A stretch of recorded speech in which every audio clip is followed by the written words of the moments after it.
Hi అండి. Hello. ఈరోజు నేను బియ్యం పిండి పెరుగుతో ఈజీగా టేస్టీగా ఉండే చక్రాలు చూపిస్తున్నానండి. చాలా ఈజీగా అయిపోతుంది, చాలా బాగుంటాయండి. ఇవి చాలామంది తెలిసే ఉంటుంది, తెలియని వాళ్ళ కోసం నేను ఈ వీడియో పెడుతున్నాను. దీనికోసం ముందు బియ్యం పిండి,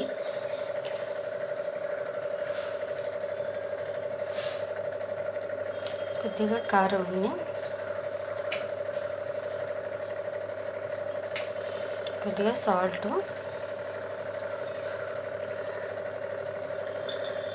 ఇందులో నేను ఇవి నూగులు యాడ్ చేస్తున్నాను.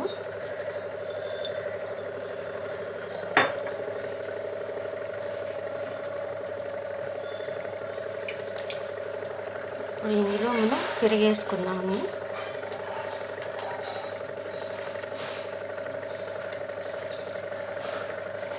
దీనికోసం 1 కప్ పెరిగేసాము. నేను ఇది మొత్తం మనం కలబెట్టేసుకున్నాము.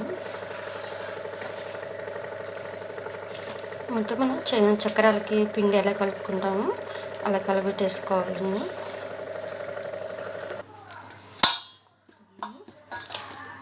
చక్రాల పిండికి ఎలా కలుపుకుంటామో అలాగే సేమ్ కలుపుకోవాలండి. కలిపేసి ఒక 10 నిమిషాలు పక్క నుంచి చేద్దాము.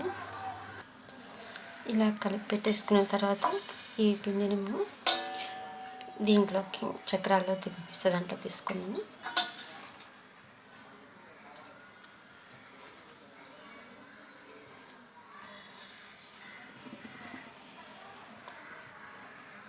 ఇలా అతుక్కుని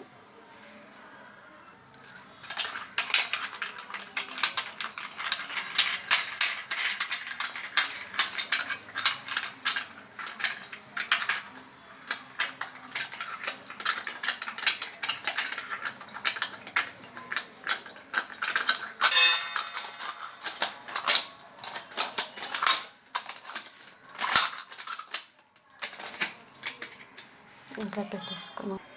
ఇప్పుడు పొయ్యి మీద ప్యాన్ పెట్టుకొని ప్యాన్లో ఆయిల్ వేసుకున్నామండి. ఆయిల్ హీట్ ఎక్కుతుంది. ఆయిల్ హీట్ ఎక్కగానే ఈ జంతికలు దాంట్లో వేసుకున్నాము. చూసాను, ఆయిల్ హీట్ ఎక్కిందని. ఇప్పుడు దీంట్లో మనం జంతికలు వేసేసుకున్నాము.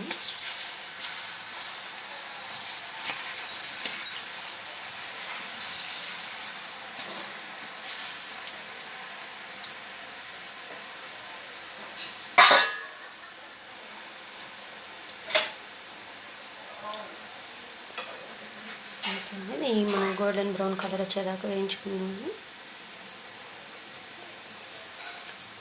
ఈ శనగపిండి లేదు కదండి, బియ్య పిండి కదండి, కొంచెం కాలటానికి టైం పడుతుంది.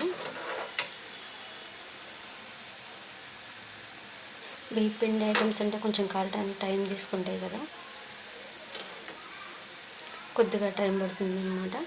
ఇవి హైలో పెట్టకుండా కొంచెం మీడియం ఫ్లేమ్లో పెట్టుకొని వేయించుకుని మనకి కరెక్ట్గా వస్తాయండి. హైలో పెట్టుకుంటే లోపల పచ్చిగా బయట కలర్ వచ్చేస్తుంది. అలా కాకుండా మీడియం ఫ్లేమ్లో పెట్టుకొని కొంచెంసేపు కొంచెం టైం తీసుకుంటుందండి వేగడానికి. మనం గోల్డెన్ బ్రౌన్ కలర్ కోసం వెయిట్ చేద్దాం. చూస్తారు కదండి, మంచి గోల్డెన్ బ్రౌన్ కలర్ వచ్చేస్తున్నాయండి.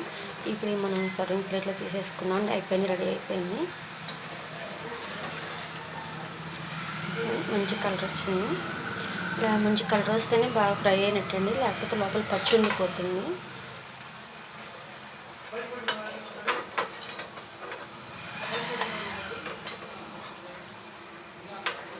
ఈవినింగ్ పిల్లల కోసం మంచి స్నాక్స్ అండి ఇది. చూసారా, మన మురుకులు రెడీ అయిపోయినాయి. శనగపిండితో పని లేకుండా పెరుగు బియ్యపిండితో చాలా ఈజీగా తేలిగ్గా అయిపోతుందండి. చాలా చాలా టేస్టీగా ఉంది. మీరు కూడా ట్రై చేసి చూడండి. ఈ వీడియో మీకు నచ్చినట్లయితే లైక్ చేయండి, షేర్ చేయండి.